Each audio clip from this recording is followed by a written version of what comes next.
Hello everyone, I am सदैव Singh channel आदर्श बाल मंदिर के ऑनलाइन क्लासेस में आपको स्वागत है।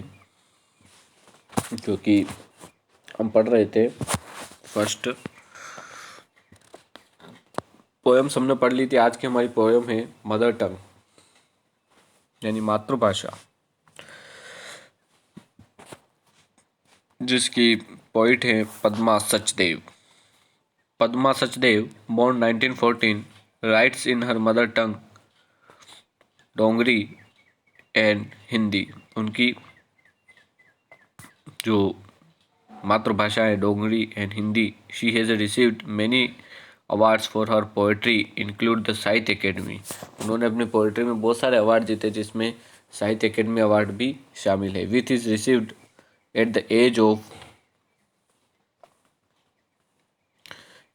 30 for her first collection Dogri poem. उनकी जो पहला कलेक्शन था उसका नाम है Dogri poem. The poem mother tongues express her deep emotional and attachment her mother tongue Dogri. इस पोयम में उनके अपने डोंगरी लैंग्वेज के एक्सप्रेशन और अटैचमेंट नज़र आता है। तो इस पोयम में जिस तरीके से पोइट कहना चाह रही है कि जिस तरह से हमने ये मदर टंग के बारे में जो बात कर रहे हैं, वो उस तरह से इस पोयम में वो नज़र आएगा कि किस तरह से उन्होंने अपने मदर टंग के बारे में बात की है। तो हम पोयम के ऊपर आते हैं फर्स्ट, कि किस तरह से हम इस पोयम को देखते हैं।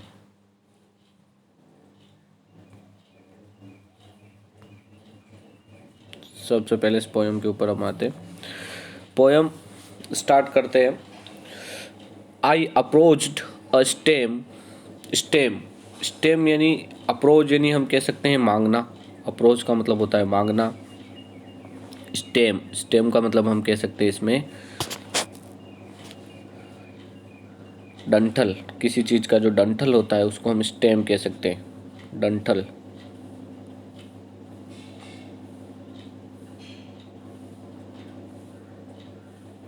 डंठल इसको स्टेम कह सकते हैं। उसके बाद या डंठल या डंडी कोई भी चीज़ हो। उसके बाद आपका है स्विमिंग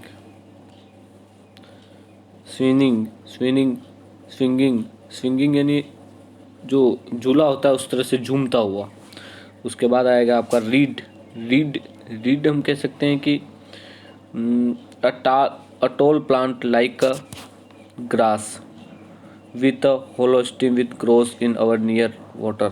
जो पानी के अंदर जो आपने देखा सरकंडे टाइप होता है, हरा हरा कलर का, उसको सरकंडा कह सकते हैं हम। एक पौधा होता है उसको रीड सरकंडा। And ask him to give a quill. यहाँ पर क्विल का मतलब होगा जो डंठल से बनी हुई जो कलम होती है पेंसिल टाइप, उसको हम कह सकते हैं क्विल। इरिटेट यानी चिढ़ना। He said he gave only other day a new one of it is done with it। ठीक है, तो ये जो इसके हार्ड मीनिंग थे वो मैंने आपको समझा दिए। तो इस पोएम पर आते हैं हम। Approached a stem swinging on a reed and asked him। Approach यानी मांगना। तो पोएट कह रहा है या कवित्री कह रही है कि एक डंठल के पास आती है जो सरकंडे पर हवा में झूम रहा है। कवित्री क्या करती है, एक डंठल के पास आती है, डंठल यानी स्टेम के पास आती है जो हवा के साथ झूम रहा है और उसमें एक कलम की मांग करती है। मतलब वो सरकंडे पेड़ पौधे के पास आती है और जो हवाओं से झूम रहा है उससे एक कलम की मांग करती है कि तुम मुझे एक कलम दो। यानी उस सरकंडे से बनी हुई कलम उसको पोइट को चाहिए, या जो पोइटेस उसको ये कलम चाहिए। And ask him give me a quill. वो कहती है कि मुझे एक क्विल यानी एक कलम चाहिए। Irritate he said I gave you one only the other day a new one what have you done with it. यानी अब वो कह रही है कि व्रंत इस मांग पर चिढ़ जाता है, यानी जो सरकंडा होता है वो इस मांग पर, जब पोइट उससे एक कलम मांगता है तो वो क्या करता है, चिढ़ जाता है, यानी इरिटेट हो जाता है। चिढ़ जाता है यानी इरिटेट हो जाता है और कहता है I gave you one only the other day, कि पिछले ही दिन उसने उसे एक नई कलम दी थी। वो कवयित्री से पूछता है कि उस कलम का उसने क्या उपयोग किया। Gave he new one, what have you done with it, यानी उस कलम का उसने क्या उपयोग किया। I gave you one only the other day, पिछले ही दिन मैंने तुमको एक कलम दी थी। अ न्यू कलम, अ न्यू वन, एक नई कलम, एक नई क्विल, तो उसका तुमने क्या किया। यानी अप्रोच यानी मांगना, स्टेम, स्टेम यानी डंठल, swinging on the read, read यानी जो सरकंडे का जो पौधा है वो हवा में झूम रहा है और पोइट वहाँ जाती है और उससे एक कलम मांगती हैं, जिससे जो सरकंडे का जो पौधा होता है वो क्या हो जाता है, चिढ़ जाता है और वो कहता है कि मैंने पिछले ही दिन तुमको, यानी थोड़े दिन पहले ही तुमको एक नई कलम दी थी, उसका तुमने क्या किया। तो इस तरह से सरकंडे के पौधे और जो पोइट है उसके बीच में ये बात चलती है। तो किस तरह से हम कह सकते हैं कि कोई सरकंडे का पौधा कैसे बोल सकता है, लेकिन जो पोएम होती है उसमें इस इमेजरी कंडीशनर को दर्शाया गया है कि किस तरह से एक सरकंडे के पौधे से जाकर पोइट बात करती है कि मुझे तुम एक कलम दो, लेकिन वो पौधा नाराज हो जाता है या गुस्सा करता है और चिढ़ते हुए बोलता है कि पिछले ही समय मैंने तुमको एक डंठल का या एक कलम दी थी, उसका तुमने क्या किया। तो अब आगे क्या बात होती है, आगे बढ़ते हैं।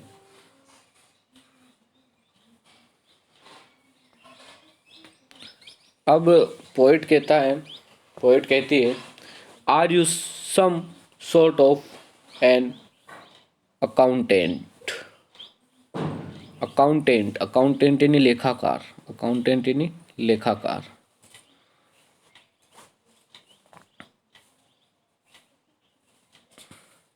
With some Shah,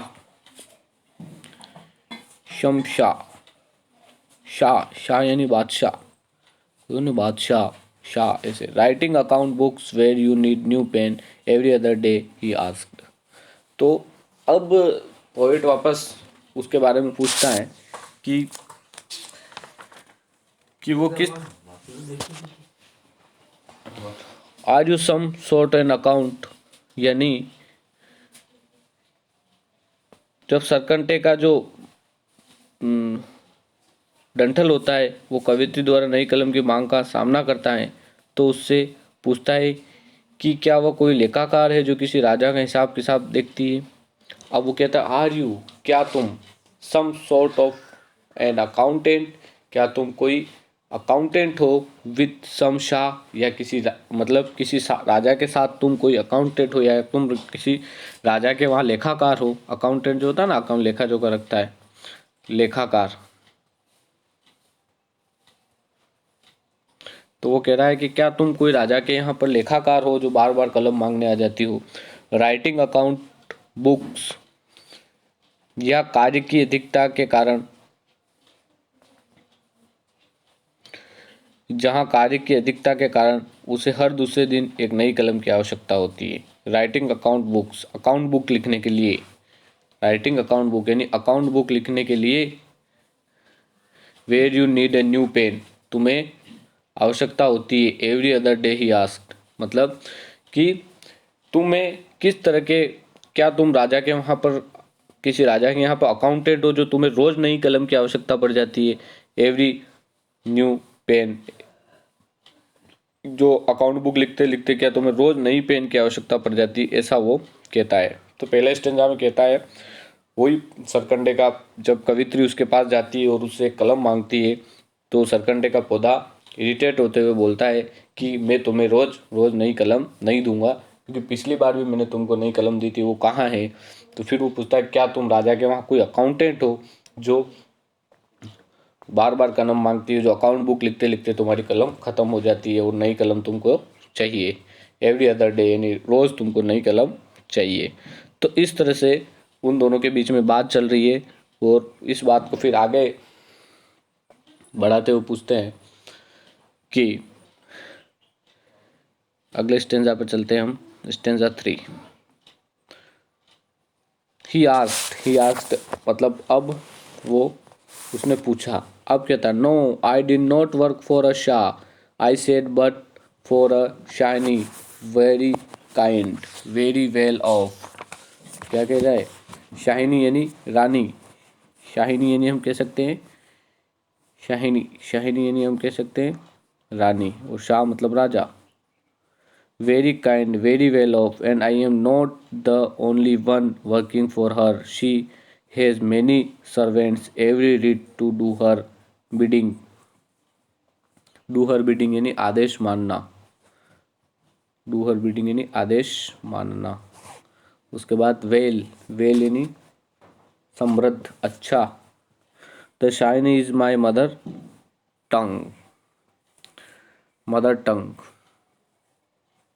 mother tongue यानी मातृभाषा। No I did not work for a shah. अब वो जो पोइट है वो सरकंडे के पौधे से कहती है। किस तरीके से एक पोइट ने एक काल्पनिक भाव बताया कि वो जो कलम होती है वो मांगने जाती है और वो मना कर देता है कि तुमको रोज कलम चाहिए। तो किस तरह से एक वो पोइट इस बात को एक्सप्लेन करती है। वो कहती है नो नहीं, I don't work for a Shah, मैं किसी भी राजा के वहाँ काम नहीं करती। आई सेड बट फॉर अ, मैं कहती हूँ बट फॉर अ शानी यानी मैं एक रानी के यहाँ पर काम करती हूँ। क्या कह रही है वो?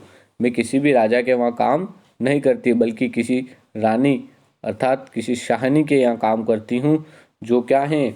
वेरी काइंड बहुत दयालु है, वेरी काइंड बहुत दयालु है, वेरी वेल ऑफ बहुत ही समृद्ध है यानी बहुत ही अच्छी है, बहुत ही समृद्ध है और बहुत ही दयालु है। And I am not the only one working for हर, मैं ही अकेली नहीं हूँ जो वहाँ पर काम करती हूँ। क्या कह रही है वो? कि मैं ही अकेली वहाँ नहीं हूँ जो वहाँ काम करती हूँ। शी हैज़ मैनी सर्वेंट, उसके पास बहुत सारे सर्वेंट हैं। क्या कह रही है? कि उसके पास बहुत सारे सर्वेंट है। Every route to do her bidding, her bidding यानी every ready to do her bidding, बहुत सब तैयार है उसके आदेश मानने के लिए। सब तैयार है कि शाहनी का आदेश मानने के लिए सब तैयार रहते हैं या पालन करने के लिए तत्पर रहते हैं। The Shahani is my mother टंग, और वो जो शाहनी है वो कौन है? मेरी मातृभाषा। और पोइट्री की मातृभाषा कौन सी है? डोंगरी, डोंगरी हिंदी। डोंगरी मतलब डोंगरी जो एक लैंग्वेज होती है, तो वो हिंदी का ही मिश्रण रूप समझो आप। एक डोंगरी लैंग्वेज होती है तो वो अपनी मदर टंग के बारे में समझा रही है। तो ये समझ में आया होगा आपको कि किस तरीके से वो कह रही कि मैं किसी राजा के वहाँ काम नहीं करती, बल्कि मैं एक रानी के वहाँ काम करती हूँ जो बहुत दयालु है, बहुत समृद्ध है। मैं ही वहाँ काम नहीं करती, बहुत सारे सर्वेंट वहाँ काम करते हैं और सभी सर्वेंट उसके आदेश मानने के लिए तैयार रहते हैं। और वो शानी और कोई नहीं, मेरी मातृभाषा, मेरी मदर टंग है। आगे बढ़ते हैं, आगे क्या कहता है पोइट, क्या कहती है पोइट?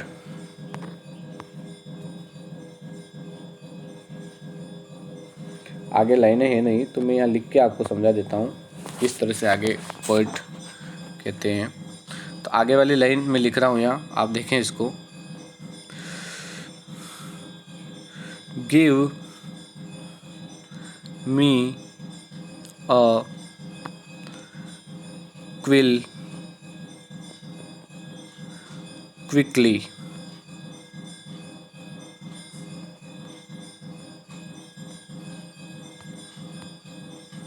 अब क्या कह रहा है? गिव मी अ क्विल क्विकली मतलब मुझे क्विल, कवित्री सरकंडे के कलम मांगती है और क्योंकि आवश्यक वापस लौटे जाने के, तो उसकी मातृभाषा उसके लिए बुला रही है। उसके कहती है कि तुम मुझे जल्दी से क्या दो? एक कलम दो। ये समझ में आया होगा आपको? गिव मी अ क्विल क्विकली, सरकंडे के पौधे से वो कह रही है कि तुम मुझे जल्दी से क्या दो? एक कलम दो। फिर आगे आगे वाले लाइन में क्या कह रही है? She must be looking for me the reed cut off its hand. She must she must be looking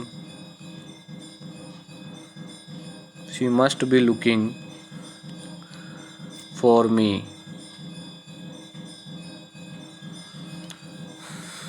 she must be looking for me, यानी वो कह रही है कि अब उसे अवश्य ही वापस लौट जाना चाहिए जहां उसकी मातृभाषा अपनी सेवा के लिए उसे बुला रही है। Looking for be the reed cut off its hand, gave it me and said take it, I am her servant. यानी लास्ट वाले जो स्टेंजा है उसमें कह रही है कि तुम मुझे ये पूरी तरह से कलम दे दो और मैं वहाँ से चली जाऊंगी। यह सुनकर उस सरकार ने अपना हाथ काटकर कवित्री को देते हुए बताया कि यह भी डोंगरी भाषा का सेवक है। अब देखो, she must be looking for me, वो अवश्य ही वापस, give me a quill quickly, she must be looking for me, मुझे उसकी बहुत ज़्यादा आवश्यकता है। लुकिंग फॉर मी, ऐसा वो पोइट कह रही है।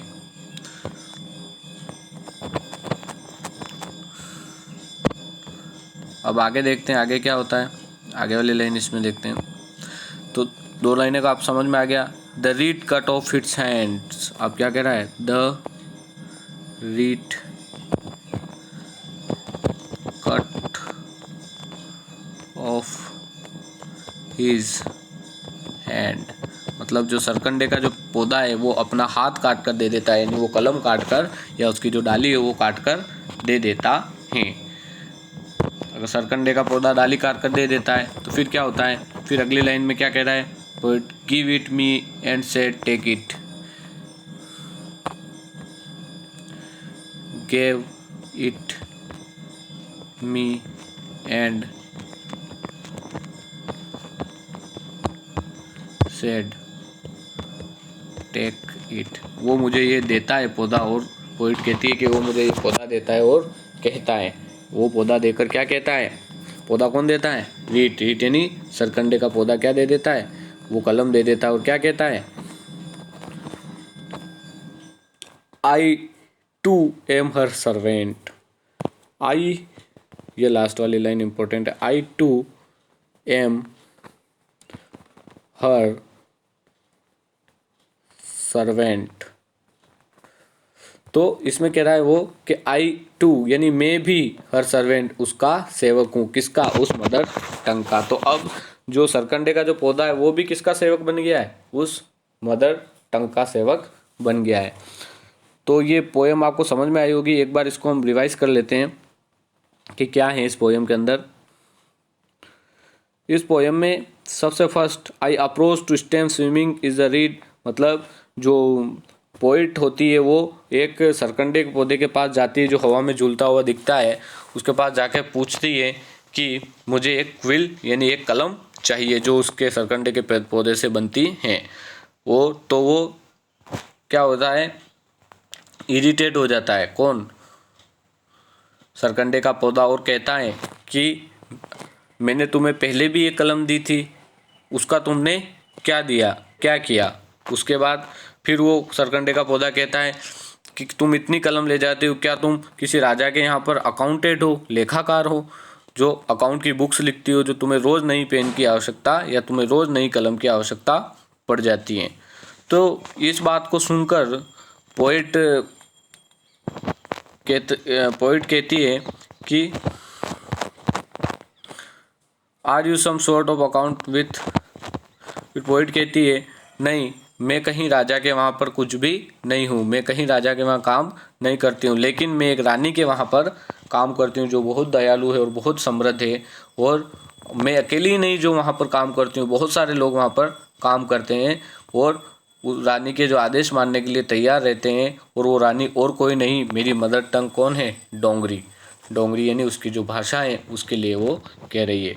फिर जो सरकंडे का पौधा होता है वो कहता है गिव मी अ क्विल क्विकली, फिर वो पोइट उसको कहती है मुझे जल्दी से एक क्विल दो, she must be looking for me the read, जो मुझे जल्दी चाहिए। वो कह रही शीघ्रतापूर्वक कलम मांगती है क्योंकि अब उसे अवश्य ही वापस लौट जाना चाहिए, मतलब उसे जल्दी यहाँ से वापस चला जाना चाहिए वो कलम लेकर। The reed cut off it's hands, और वो जो सरकंडे का जो पौधा होता है वो अपना हाथ काट कर दे देता है, यानी कलम काट कर दे देता है, और टेक इट कहता है। और फिर वो कहता है कि आई टू एम हर सर्वेंट, मैं भी अब इस मदर डोंगरी माता का क्या हूँ, डोंगरी मदर टंग मातृभाषा का क्या हूँ, सेवक हूँ। ऐसा कहकर वो खुद सरकंडे का जो पौधा है वो भी उसका सेवक बन जाता है। तो ये पोयम आपको समझ में आई होगी, और कोई भी प्रॉब्लम हो तो आप मुझे कमेंट कर सकते हैं या फिर मैसेज कर सकते हैं। Thank you very much.